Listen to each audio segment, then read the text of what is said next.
Well, it's a real honor to be invited to question you. Uh-huh. Because after reading your book, I realize I'm probably a questioner. Okay, so this good. is like perfect placement. Excellent. Right?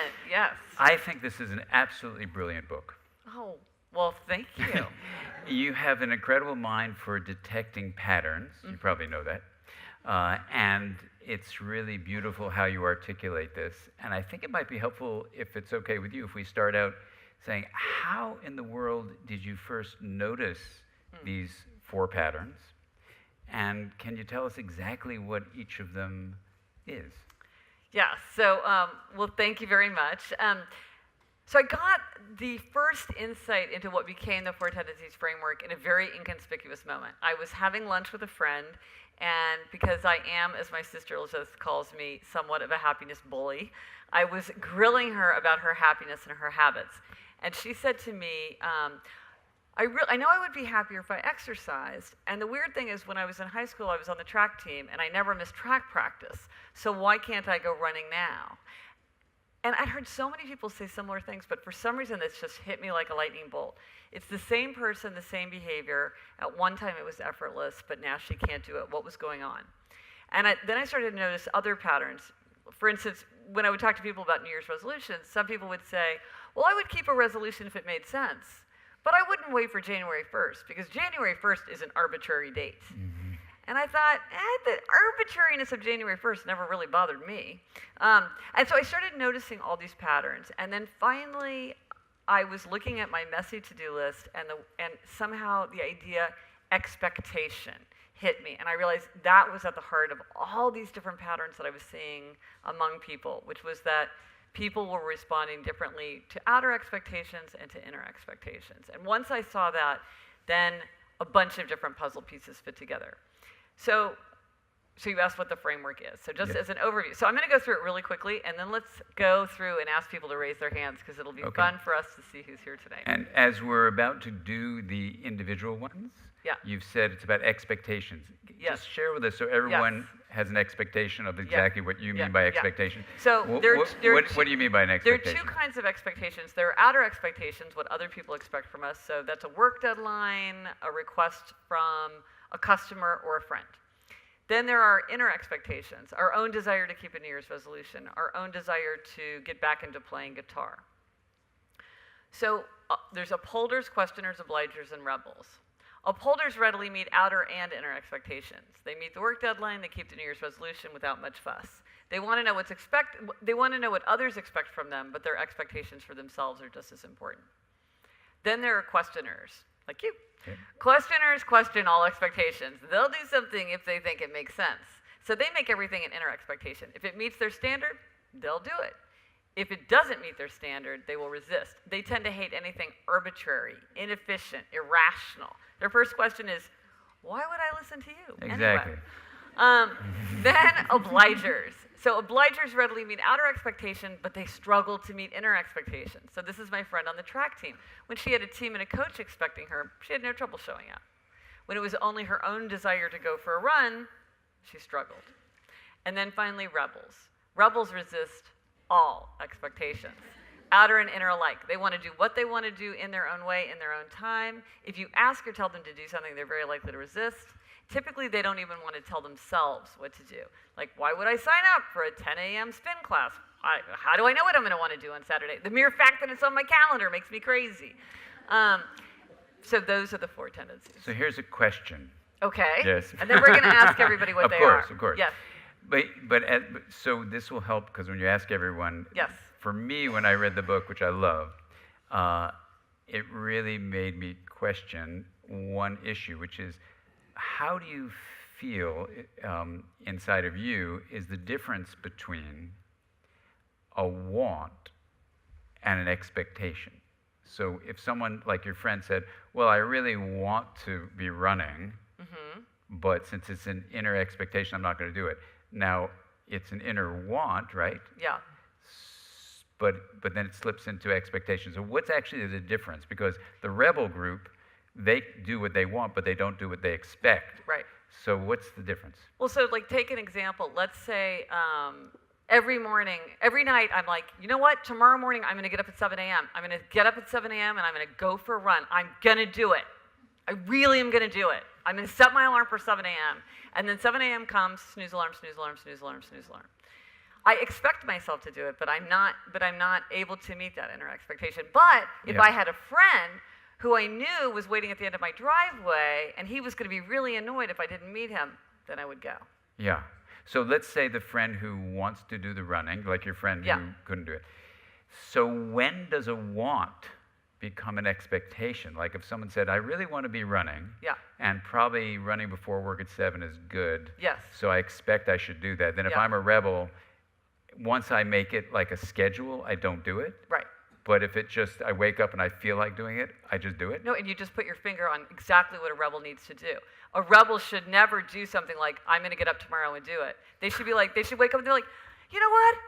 I'm feeling a little stiff. I feel like getting outside in the fresh air. I'm an athletic, energetic person. I'm going to get up and go for a run. Or maybe they're going to go during the middle of the workday. They're playing hooky. That's going to make a run more fun. Oh, I Or see. they're like, I love listening to music. I never get a chance to listen to music. I'm going to go for a run so I can really listen to this new band. Yeah. So it's about like shoulds and schedules, things like that? You know what I mean? Sometimes, for some people. Yeah. But sometimes it could be a to-do list. But wait, well, let's go back and ask people Absolutely. what they are, because No, I love of to know what people Don't are. let my questions distract well, there we go. See what I mean? You should uphold yourself to what you expected. See, I want to stick to the schedule, which is that we're going to do it. But, I said I would. I have to fulfill that. But now your husband, Jamie, coached me on how to be, this is right? right. Because I'm married he's to a questioner, right? I know your ways. Yeah, and Caroline, who's my life partner, we think is an upholder. So this is really perfect because I can learn from you how to better our marriage, right? Yes. Yes. Okay. I have many insights for both of you. Okay. Good. Excellent. Excellent. Okay.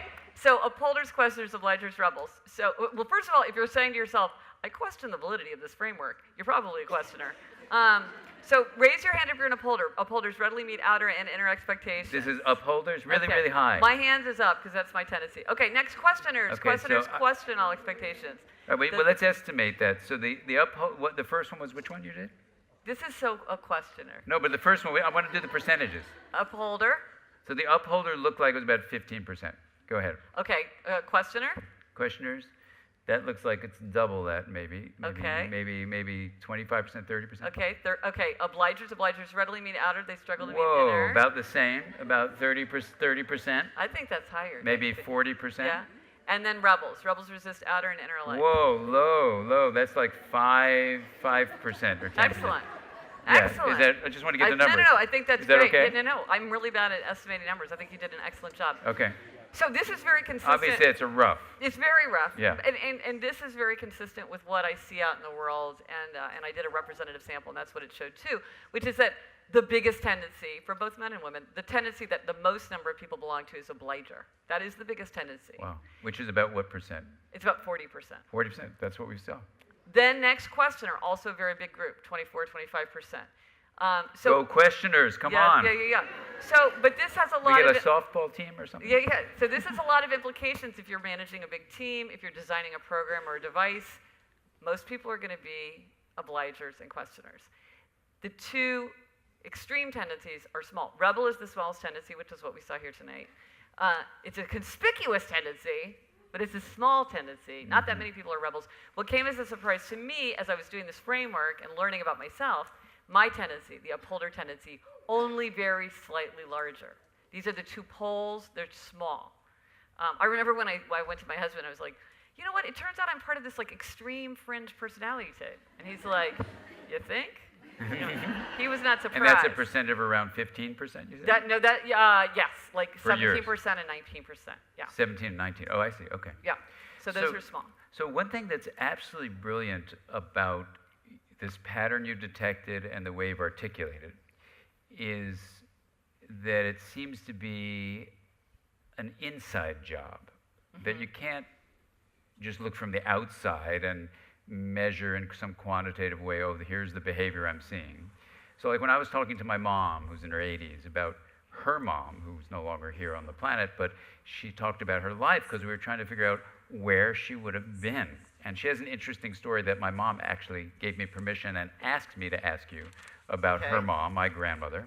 But I'm not sure we'll be able to go very far because we can't ask my grandmother what she's actually thinking, right? What's she feeling? So I don't know if that's a worthwhile thing to do, but but this is the issue. Actually, I'll give you her brief story. You know, she was born in 1902, and she became a nurse, and she went out and did birth control education in the 1920s in New York City. So that's the first part, right? She was living in Greenwich Village, a bohemian lifestyle, even though she was raised by people who ran a poultry market under the Brooklyn Bridge on the Brooklyn side, my great-grandparents. And so when she was 25, she was dating all sorts of people. Khalil Gibran was someone she was going out with, and this is the kind of people she was hanging with, and she was a model, and, you know, the artists were her, whatever, her people she was with. I think you have your next book idea. Well, I don't know. Yeah. So, but here's what happened. Her parents said, you're 25, you're not married, this is no good. And there was a guy who was kind of hanging around who, you know, was not a bohemian guy. He was a straight-laced accountant, attorney, you know, very caring, but not creative, artistic type person, who started pursuing my grandmother. And as my grandmother told me the story, and she and I were very close, she caved in to what her parents insisted on and didn't want to be an old maid and didn't see how she could continue the bohemian lifestyle doing the stuff she was doing, teaching birth control. And so she married him, and she became profoundly bored for the rest of her life. That's why it's not a book. Right, I see, right. Well, it is hard to know. I mean, Yeah, I mean, there you go. This is the thing, is you don't That's know. not a sad story. I don't know even why I told it, but but my mom asked me to do it, so you'd think I was an upholder or something like that. Right. Well, you know, because you don't know what. Because she could have been a rebel who at some point decided, like, you know what, I'm sick of this. I've decided I want to have more regularity and more comfort in my life, and so I'm going to marry this guy. But then the fact that she didn't do anything else rebel-like for the rest of her life suggests maybe she wasn't a rebel, because usually people, that's pretty persistent. It stays with them. Yeah, I mean, but she may have been rebellious in ways that we just don't know because they haven't come down to us in your sort of your family lore. Yeah.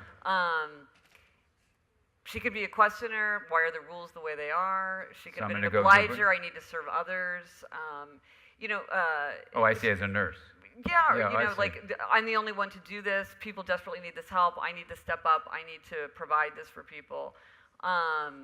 You know, one misconception, like somebody, I was doing an event and somebody said, well, I don't want my son to be an obliger. I want him to be a leader. And I was like, that is a false choice. Because many obligers can be visionary leaders, right? Because they feel compelled by the need to do something for others. So, like, they need to lead people, they need to serve, and by leading they serve. So it's not like you couldn't be an obliger and be doing something that's very, very visionary, exceptional. So I don't think that you can tell from just the outside story what her tendency was. Okay. Just to take a more simple example, like, let's say I'm a teacher and I have two students who are refusing to do their homework. One could be a questioner who's like, this homework is a big waste of my time. I'm not gonna do what you tell me because it's stupid.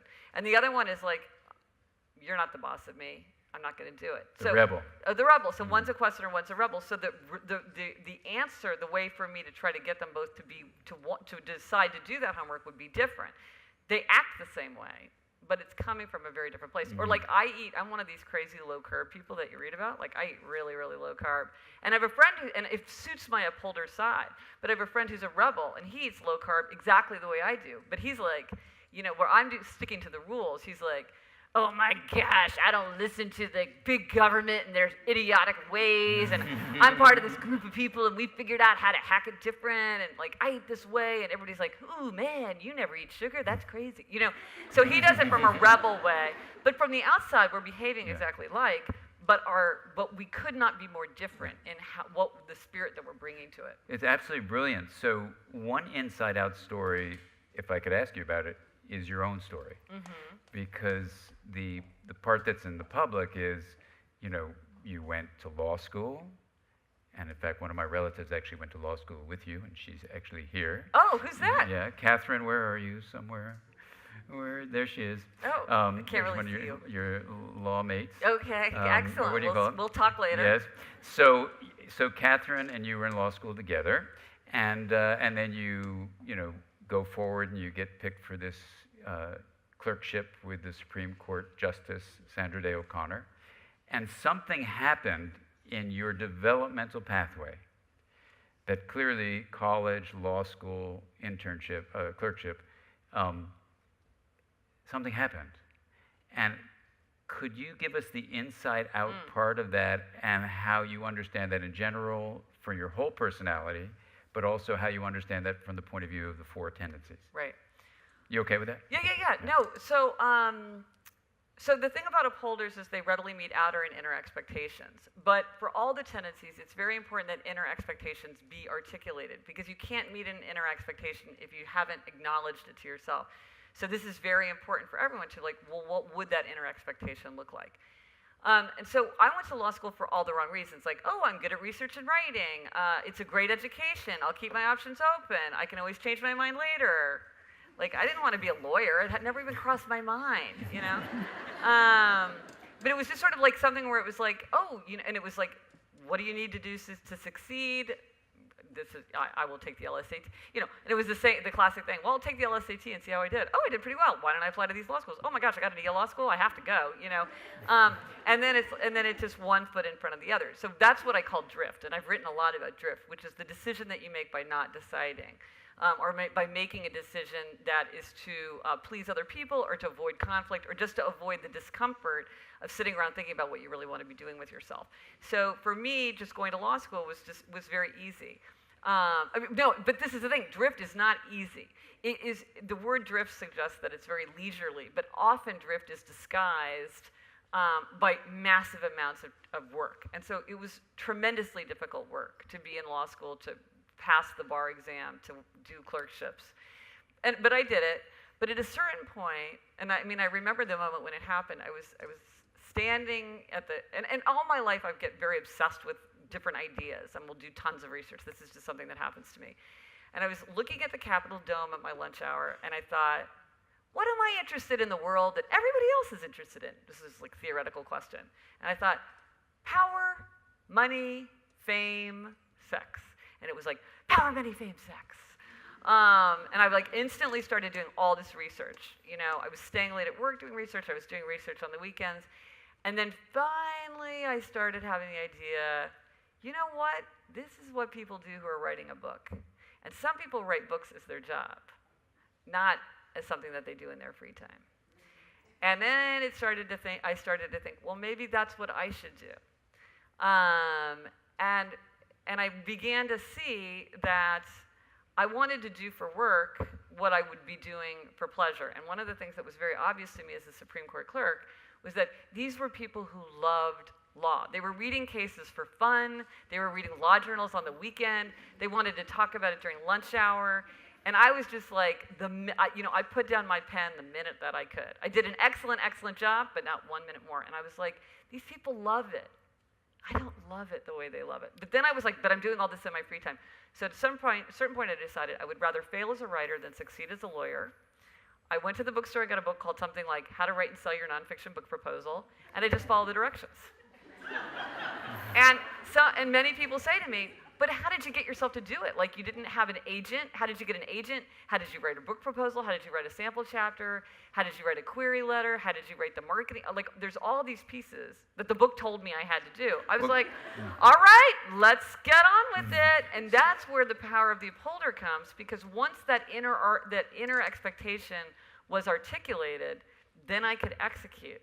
But it took me a long time to hear that inner voice to tell me what I wanted. So can I roll it back a little bit and ask you a couple questions? Yes. But full disclosure. Yeah, you are a therapist. Exactly. Yes. Yeah, I know. Thank you. Okay. So, and this isn't really a private session. Okay. Okay, so that moment when you saw all these other folks, their behavior demonstrated that they had a lot of energy for it. Yeah. Because that's all we can do is observe other people's Yeah. behavior. Yeah. You're inferring that they loved it, which is, Yeah. that's what we do. We infer other people's mental states. Yes. What was your inner life like when, because you didn't even mention, which was interesting to me, in how you chose law school, that anyone else was expecting that law would be a good thing for you to do. I don't think anybody else really. I mean, my Okay. father was a lawyer and a very happy lawyer, but he Okay. didn't really care if I went to law school. So I'm not hearing that there were, in terms of you being an upholder, that there was a lot of external expectation that law school was the thing, and so you kind of fell into that, and then suddenly you realized there was an inner desire. That's not what I'm hearing. But it was. Right. It's just like I didn't know what else to do with myself. It was Right. just like the easy, obvious answer. Right. For a person who's good at research and writing, it's just sort of like it just feels familiar and easy. But it wasn't Yeah. like you were a slave to other people's No, desires. No, for I you. wasn't. Okay, no. so because Yeah. some people that's true. the case, right? That's true. I mean, it was inner in that I just couldn't be bothered to think of anything else to do. Right. Yeah. So what do you make of that awakening?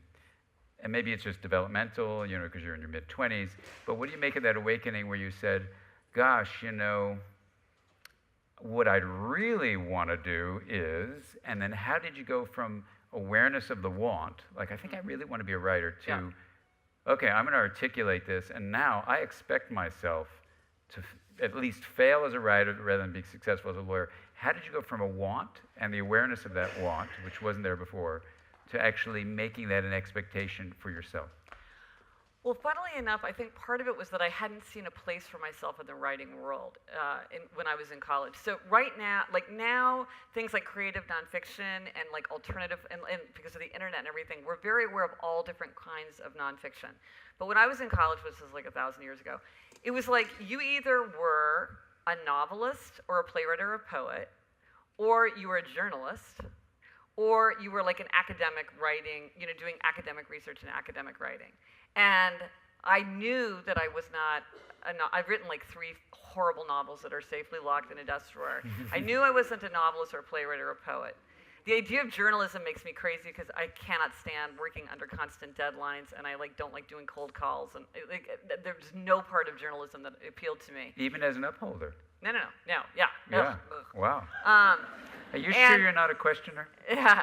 I question that. Yeah, you question that. No, I don't want to be a journalist. And then also, I didn't want to be an academic. I didn't want to be an academic writer. And so I really didn't see a place for myself in the writing world. And so I think part of it was that it's like I just didn't see how to engage with it. And so law school was like a way of writing. And I'd always had tried to write papers in college instead of taking tests. And in law school, this is a very upholder story. And here's at least one Yale Law School person will appreciate this. I completed all my formal writing requirements as a law student by the end of my first year, which was I think unprecedented. So I was doing massive amounts of writing. I just didn't know how to do it. Now, I think that the timeline, I checked when this book was published, and I think the timeline does not work out, so I think my facts are wrong. But in my mind, what happened was that I went into the bookstore and saw the book by Mark Kurlansky, Cod, The Biography of the World Through the Eyes of a Fish. And it just blew my mind, because I'm like, you really can do some crazy stuff with nonfiction. The book Jackie Under My Skin by Wayne Kestenbaum had an enormous influence on me. I'm like, you can tell a nonfiction story in a lot of different ways. And I think that realization that there was a place that I could find in nonfiction to do the kind of writing that was the kind of thing that would come naturally to me was really, really important. Now, my sister, who's 5 years younger, and if you listen to the Happier podcast, you know Elizabeth well. She's an obliger, by the way. She was already a professional writer. And so I think that also helped because I had the model of somebody in my life who was a professional writer. So for the sake of articulating the tendencies, Yeah. I'm going to push back a teeny bit, Okay. if that's okay, Yeah? and ask you, because I'm really listening very closely to you, and I haven't heard once that another person's expectation took priority in your life, but you're actually beautifully, now I'm saying this as a questioner, so please forgive me, but you're beautifully driven by an internal view of what you want to do, and then an internal expectation, and yes, you're stimulated and inspired by these other books, but I haven't heard where other people's expectations has shaped your path. Well, I was Now- editor-in-chief of the Yale Law Journal, and I clerked in the Supreme Court. I I was know. doing a lot to meet people's outer expectations. Yeah, but then there you was gave- there but- was there was but a you gave that lot. up. I mean, there was a lot of. I mean, I was not unaware of what Yeah. others expected and Yeah. what needed to be done in order to meet those expectations. Yeah. Yeah. But in the big picture, like these creations of yours, Yeah. they are wonderful creations from the inside out. I don't know. Yeah. I guess. No. Now I think that's right. Yes. Yeah. I think Okay. It's much more So I that way. guess what Yeah, I'm yeah, wondering yeah. about for the Yeah. upholders in the room, including yourself. Yeah. Like, how do you measure like the degree of influence, right? Because with an upholder, you've got this interesting mirror image to the rebel, where the Yep. upholder's got, you say, other people's expectations will have an impact on me, and my internal expectations will have an impact on me and my choices, basically, right? And a rebel does the same thing, only says, if I have outside expectations, forget it, and if I have inner expectations, forget it. So they're interesting, like mirror images, Yes. and you beautifully describe in the book how those two don't get along in a marriage that well, Yeah, although you have it's- examples where it's a they challenge, do. yeah. It's a challenge. For parents and children. Yeah. Yes. So I'm just wondering how you balance out the degree of influence. Like, for example, if I'm really a questioner, which I think I am, and all the questions match out like that, but it's not like I external expectations are insignificant. Right. You know, if Caroline says, you know, I really don't like dirty dishes left in the sink, they should be cleaned before we go to sleep. When she travels a lot, as I do too, when I'm there alone or with my son, there are lots of dirty dishes that stay in the sink, and when we know that Caroline's coming home, they get cleaned up. Right. Right? We want to make her happy. We Right. really do, Caroline. Right. And so Right. but when she's not there, oh my God, it's a bachelor pad. Right. And we both love it because my son and I are very similar to each other, and Right. because I think we're both questioners. But that doesn't mean we ignore Right. external. We know how to read Yeah. expert, but Right. we just know, But you for know, how to question- yeah. question them. I guess Right. is the issue. Well, I mean, I think for whatever the tendency is, it's like it's always a constant. It's in flux. You know, it's something that you have to be very aware of. I mean, for questioners, one of the ways that sometimes questioners have problems because they get into trouble because something just seems so stupid to them they can't make themselves do it. Like you could just be like, it's just totally inefficient. Like, I'm just going to make up a scenario. Yeah. It's totally inefficient for us to load the dishwasher. We have a housekeeper coming in the morning who's here for 3 hours every morning to do things like vacuum and put the dishes in the dishwasher. So why would I do that when I'm paying somebody else to do it? And that's her job. It doesn't make any sense. Efficiency, justification, but if a questioner runs into problems like that, they can say, but I choose to do something even though I don't think it makes sense because I know that it's important to someone else. So there's a second order of justification for it. So for instance, I was talking to a medical student who's like, I really am having trouble in medical school because I have these assignments that I think are just such a big waste of my time. I really am having trouble forcing myself to do it. And I was like, well, then find the second order of justification, which is, this assignment is stupid, it's a waste of my time, but it is important to me to meet to earn the respect of my professor. And so I'm going to do it, even though I think it's stupid, because it is important to me and it is justified in that it will build the respect of the professor. And so you're finding it not because you think there's inherent value and justification in the task, which you're like, I don't care if it's done. If I don't have to do it to please my wife, I'm not going to do it. But there is a justification in that you care about someone else. So that's a just.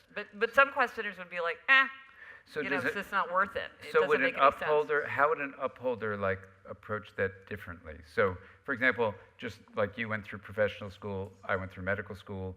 I did my residency. When people said this is what you have to do during Right. these 5 years of training, or 6 years of training actually, I did everything they told me to do. Right? And you weren't troubled by thoughts that things were inefficient or a waste of your time. You didn't have people saying you asked too many questions or why are you taking so much time on this? Or, I don't Caroline, understand did I why- used to ask questions like that? I don't know. I don't remember. Actually, Yeah. no. I mean, I realized I was in a system and I was performing a service for patients, and I figured the people in authority knew more than I did because I was a student, I was a resident. Right. So You sound like a questioner who tips to upholder.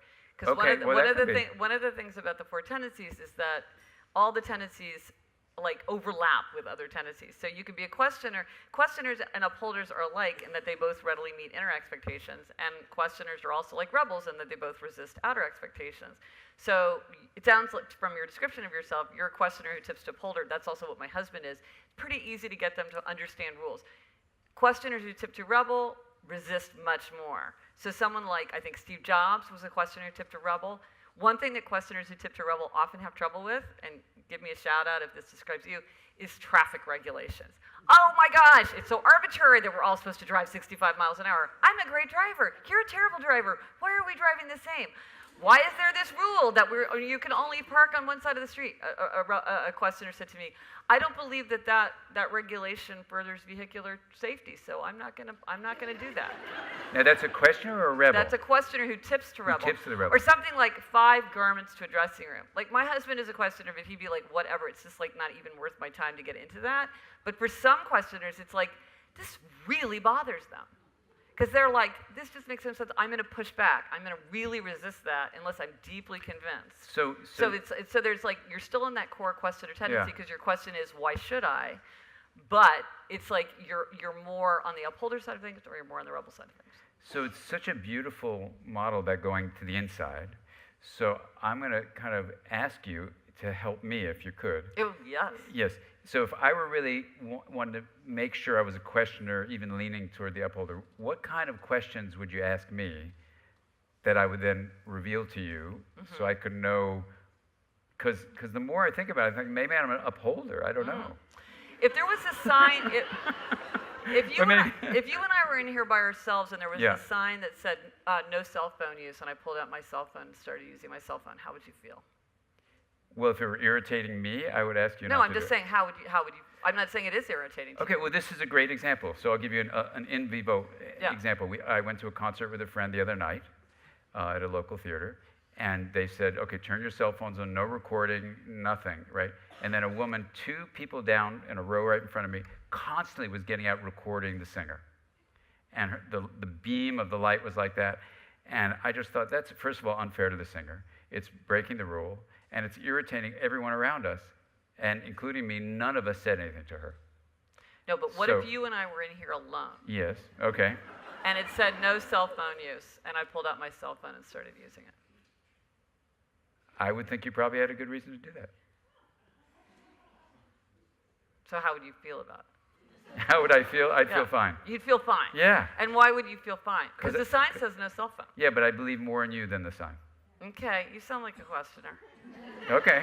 Because an upholder would typically feel uneasy because the sign says no cell phone. Oh, the feeling would be uneasy. Yeah, like, okay, if I'm in an airplane, I can go into a bathroom that both men and women use, no problem. But if I'm in a restaurant and it says men on the door, I'm not going to go in there. Like, you're not? No, even if it's a single-use bathroom and nobody's in there, because I'm like, it says it's for men. Wow. Okay. Well, then I'm not an upholder. Yeah. Because if that woman's room is open, I'm in there. Okay, there you go. If it's a single use. Because it's more efficient, right? Well, why should I be waiting there? Right. And so especially nowadays when, you know, I know. It's like, what is it even to be binary? Exactly. Like, why are we even indulging in this? Let's like make everything. Right. Okay. But so here's an example of like to me, questioner. You can say whether you and Caroline can say whether you identify with this. So. Okay.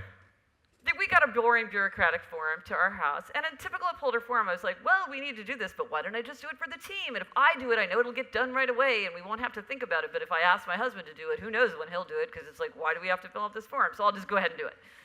So I'm filling out the form, and it asks me, what's his work address? So I call him up, and I'm like, what's your work address? What does he say to me? Why do you want to know?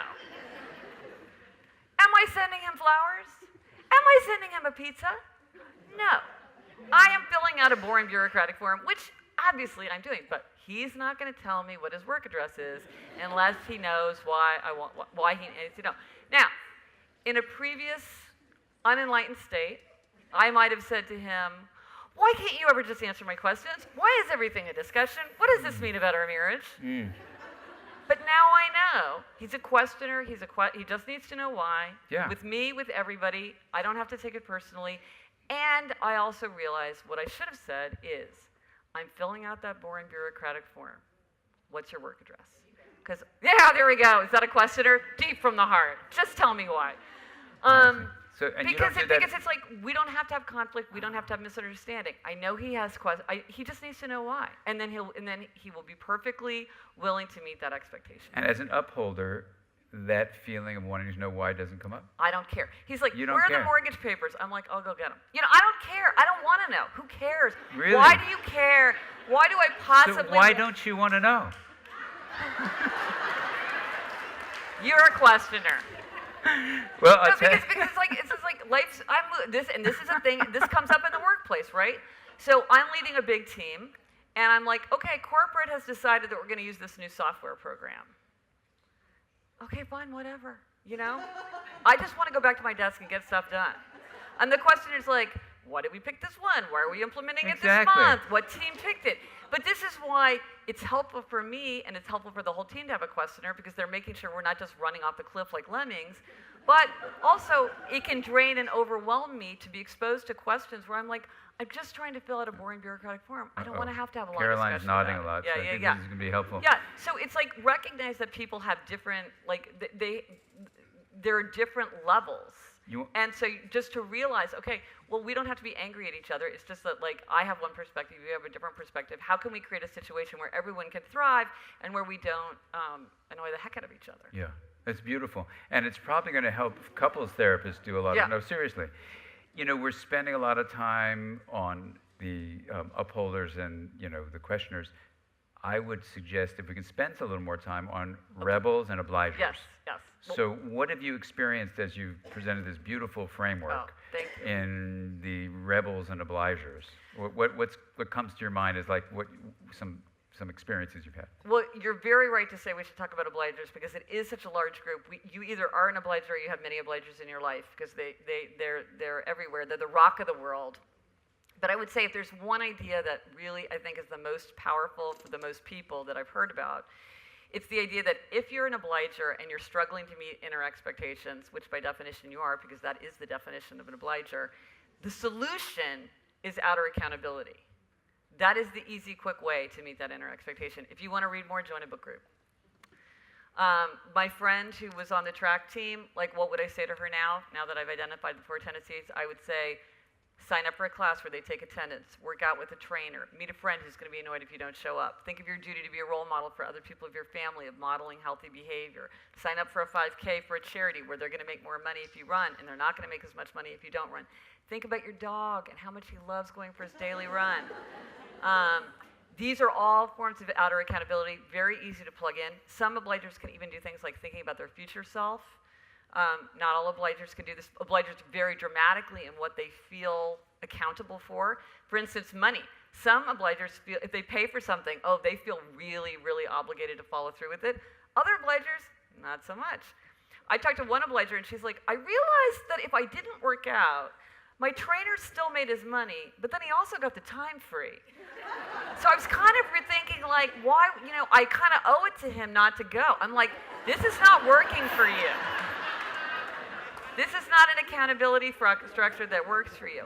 So that is a really important thing, I think, for obligers to recognize, is that they often want to focus on,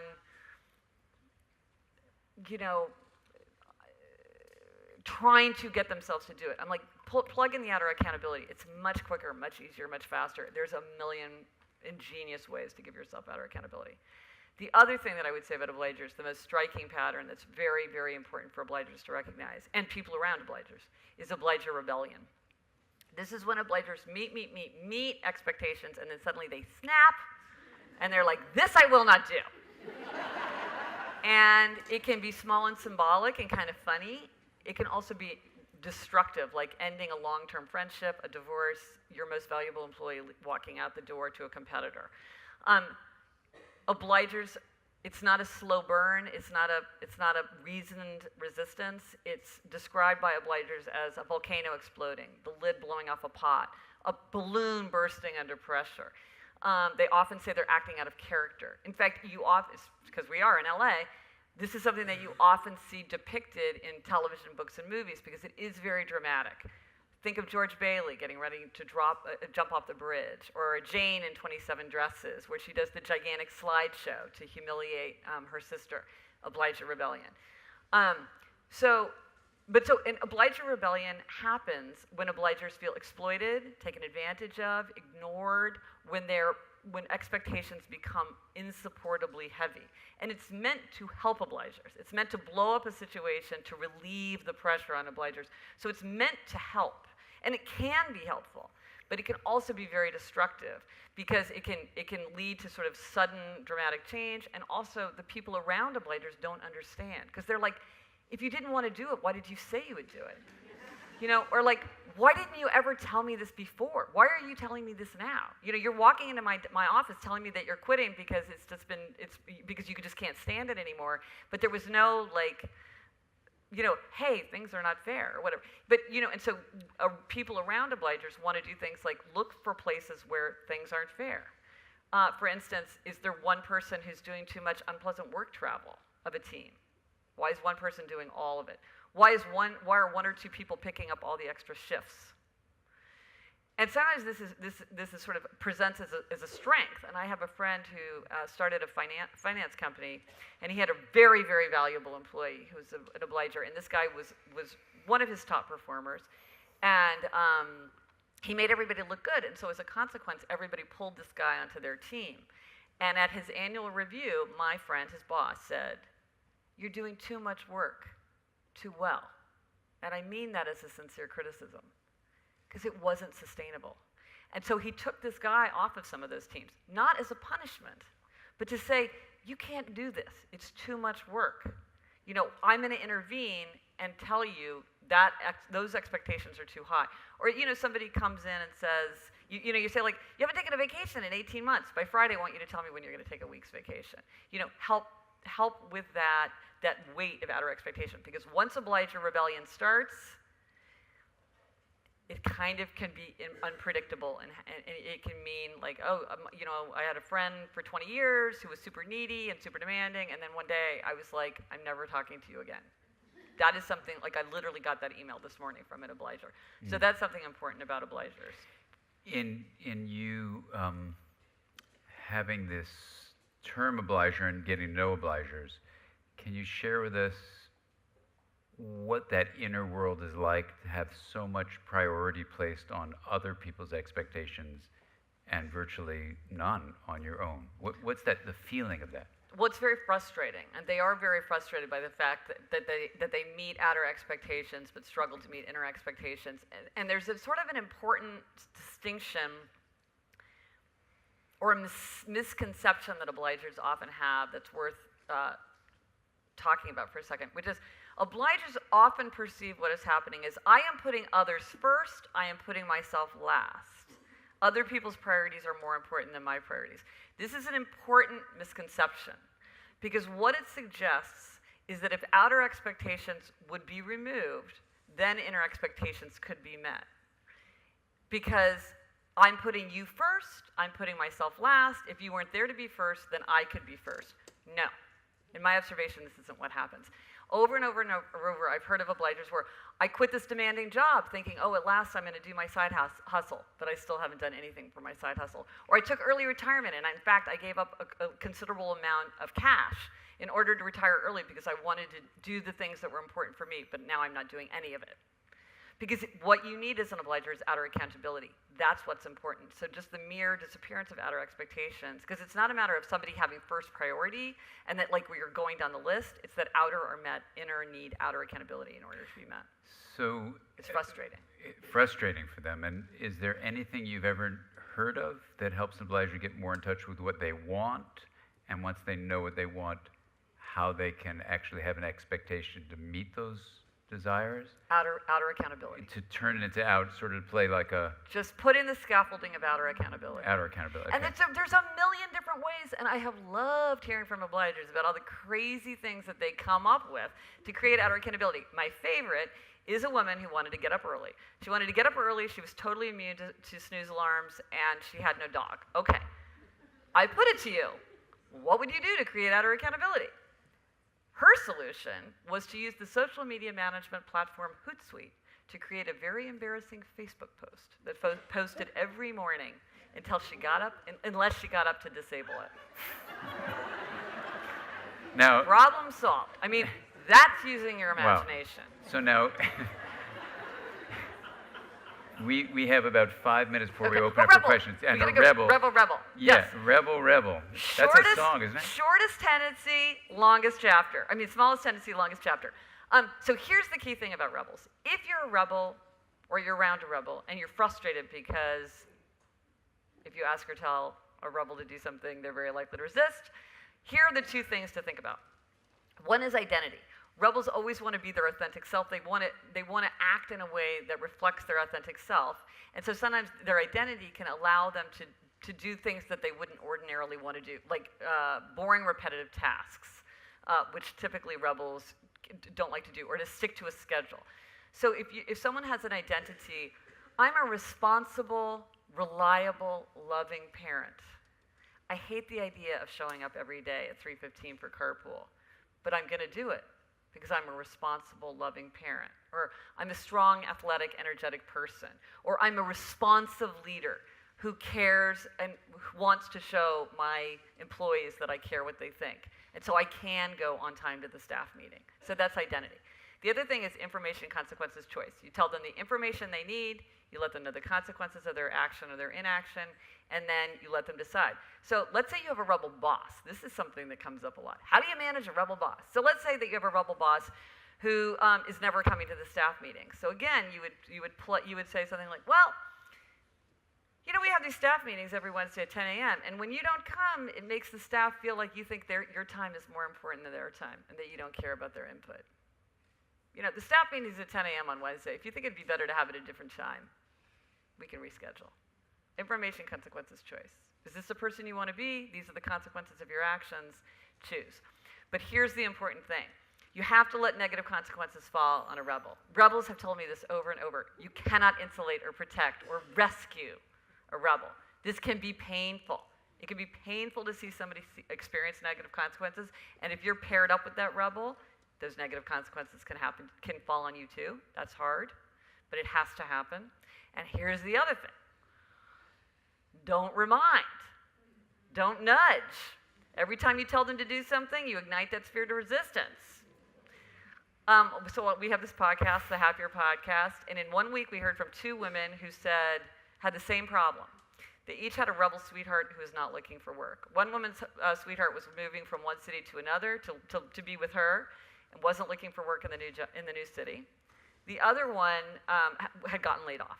And so the question was, from both of these 2 people, was, what do I do to help my rebel sweetheart find work and look for a job? And my answer seemed so radical that I actually consulted with a rebel friend to make sure that she agreed that this was the right thing to do. What is the right thing to do? Nothing.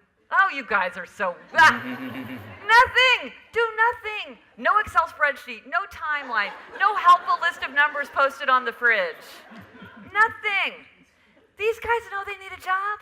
Every time you tell them, you ignite the spirit of resistance. Let them do it in their own way, in their own time. I have heard from it's weird. It's funny how these patterns come up even in just like my email. I've heard from all these rebel teenagers who are like, I was making my bed and then I heard my parent call up the stairs, don't forget to make your bed. And then I threw back the covers and left the room. So done it. And last thing, and then we'll have questions. Yes. Funny, interesting pattern, but predictable. If a rebel is paired up in work or in life, they're almost always paired up with an obliger. That is the stable pattern. So if you see a rebel paired, very likely that other person is an obliger. That's the very typical pattern. Very interesting. We're going to open it up. Yes. So think about your questions. But before we do, I have one question, of course. Excellent. Talking about the rebel. So I guess it's this question that keeps on sitting with me from really reading the book and hearing you discuss this so beautifully tonight. The difference between a want in the rebel, like I know I want this or that. I want to have, like in your case, you're talking about identity. I want to have an identity as a good boss, a caring boss. That's what I want to have. So I'm aware of my wants. But it sounds like an expectation is really where I put a should on myself. Mm-hmm. Like, well, I should act this way. I should do this. It's not that I should be a caring boss. I want to be a caring I boss. choose. So I want, choose. yes. So I choose to enact the want, but should is where the expectation comes in. Is that fair enough? I think so. That's Okay. a very succinct way to put it. But yeah, no, I think that's exactly Okay, right. because that yeah. really then yeah, that, because they can't even tell themselves what they should do. exactly. Yeah. But I can say this is really what I want. Yeah. But once you tell me I should do it, oh boy. Yeah. Or even if I tell myself I Yes. should do it, Yes. shoulds are like Yes. the allergy. Yes. Right. Right. So like very Yeah. typically rebels don't do well with to-do lists because it's like. Oh, but, of course But not. so what do you do with it? So I've talked to rebels because they want to harness the power. They get why a to-do list is a good Yeah. idea. How can they could have a could-do list. I could do that. Good. I was in Dallas and they said, oh, we call that a might-could list. Right. Like, I've never heard that. So- Might-could list. Or one rebel had little slips of paper and she put them into a jar, and then whenever she felt like doing something, she'd be like, what do I feel? I don't know what I'm going to do. And she just would pull it in. And that kind of made it into a game for her. And then some people just keep a list and they're just like, I don't do anything on the list, but then Yeah. I just feel like doing something else. But this idea that you're going to march down your A list. good list. That's so No. good. No. You know, the scientist in me, of course, let's say wants to, because there are different parts of the brain that do should versus want. Uh-huh. And so maybe we can talk about that another time. But Yeah. But you know, that there would be some really fun conceptual science views of the brain and even other things that might be underneath this beautiful Interesting. pattern that you've Yes. detected. So first of all, let's hear it for Gretchen Rubin Oh, for really thank you. discovering this. And thanks to Dan. That was beautiful. Thank you so Thank you. much. And now we have the wonderful opportunity that Ted has created to have a Q&A here in Los Angeles. So Ted, do you want to take the talk? Yeah. Sure. You The way get it a works gold around star. here is questions generally start with a W or an H, sometimes a D. They are typically short. There's no such thing as a two-part question, and only Dan Siegel gets to ask follow-up questions. Who's the first one to go? Yeah, and you get a gold star if you ask the first question. Hi, Gretchen. What foundation do you base your study on? I don't see any type of like population study or demographics or how Nope. many people you quizzed Nope. or even a PhD Nope. at the end of your name. No. And I'm a questioner, by the way. Yeah. Nope. These are patterns that I observed. And there's actually there's research that's been done that's starting to be done to kind of find like back it up with science. There's a study that's like a call for research, and a researcher who works a lot with addiction and behavior change, starting to try to test it and put it to use and see if it measure how you could use it to change messaging in order to see if that's going to make changes. So I'm very excited about efforts that would be done to validate it, but I would not say that that's where this comes from. This is from me observing patterns of behavior. Now, I think turns out that it often does suggest how to solve a problem. But this is anecdata. Up here Just in the my back. observation of the world. Hi. Where are right you? Over here. Right over here. Oh. I was just curious if you think that certain Myers-Briggs types go towards certain tendencies. Well, there's a lot of different frameworks, and many people have asked me to sort of match them up. People have even asked me if they match up to the houses of Hogwarts. No, they do not, and I only have to say 3 words, or 4 words: Gryffindor, Hermione, Fred, George. Right? No, that does not track the tendencies. And so I think every framework has its strength and its nuance and its own vocabulary, but I think if you try to map them onto each other, a lot of times you lose the power of the framework. So I really haven't tried to make a correlation among different frameworks, because I think they should all sort of stand on their own and have their own power.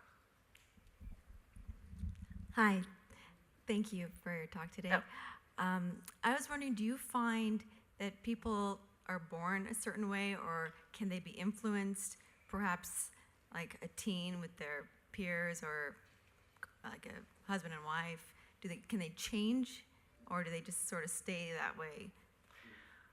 So in my observation, these are hardwired, they're deeply rooted. I'm a big believer in the genetic roots of personality, and so I think that we bring these into the world with us.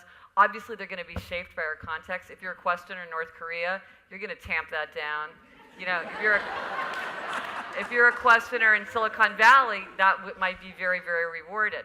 And certainly, and in terms of changing, I mean, I think with time and wisdom and experience, we can learn to work with our tendencies, either because we know it consciously, or maybe we just have sort of figured it out. Like a lot of times obligers will say to me, like, well, I kind of figured out that I needed outer accountability. Like I realized that if I'm going to exercise, I really have to take a class.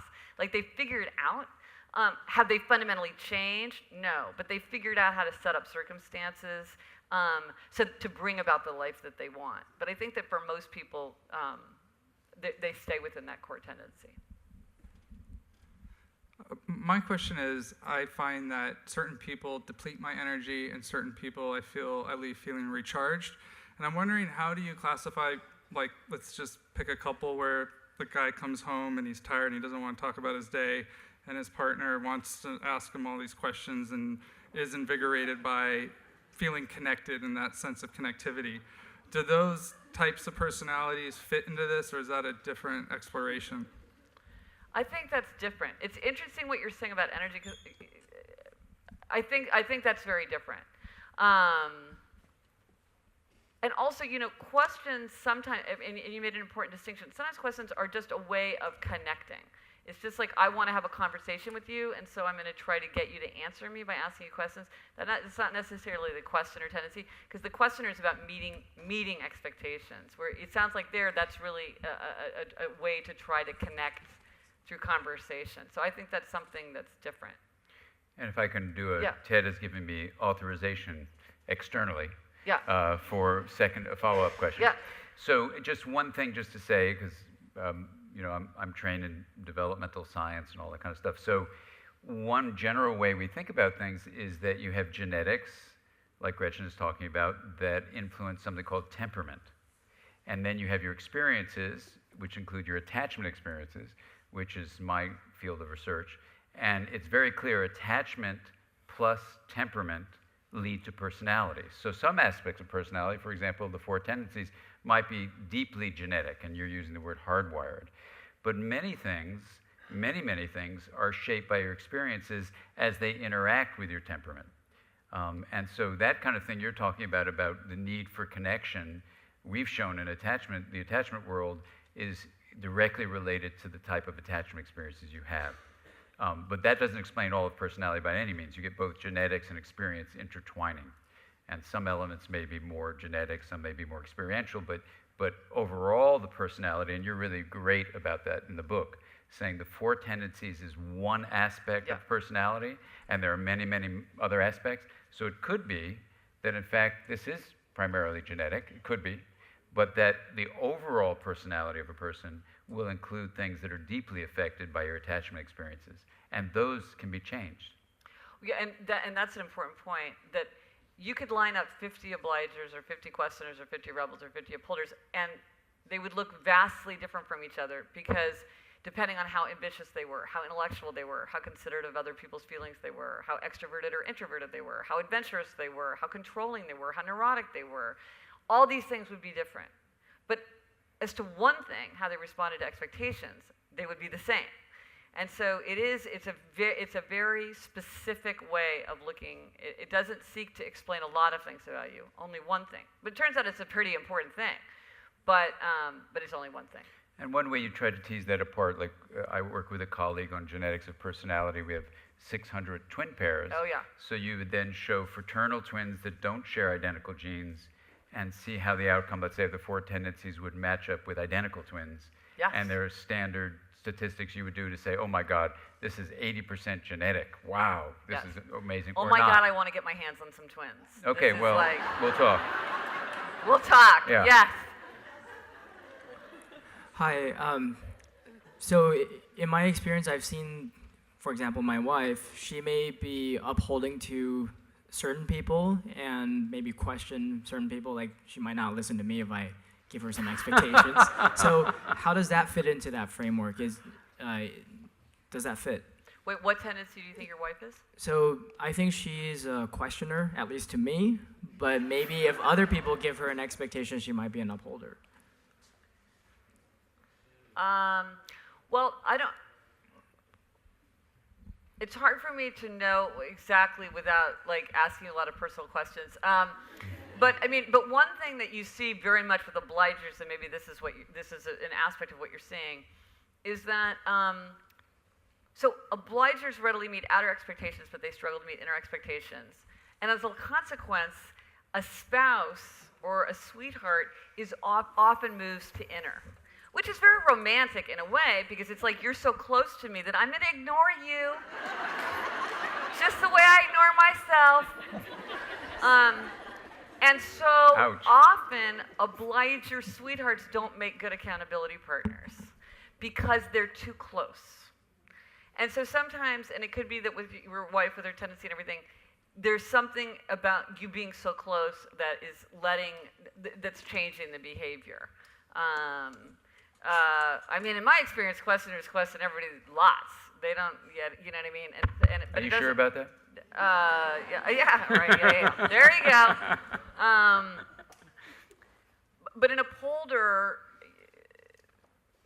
it may just be that she's just questioning you. We have two more questions. Okay. Lady here in the front row has a T-shirt that says, "Upholder, wearing this shirt is the right thing to do." Oh my gosh! What? And Oh her my sister's gosh! shirt, her I need to sister's get a shirt picture of that. Don't says- leave without I get a Says, picture. "Questioner, I know why I'm wearing this shirt." Yeah, that is the spirit. Okay, I got to get my picture. But the Okay. question is coming from the upholder. Okay.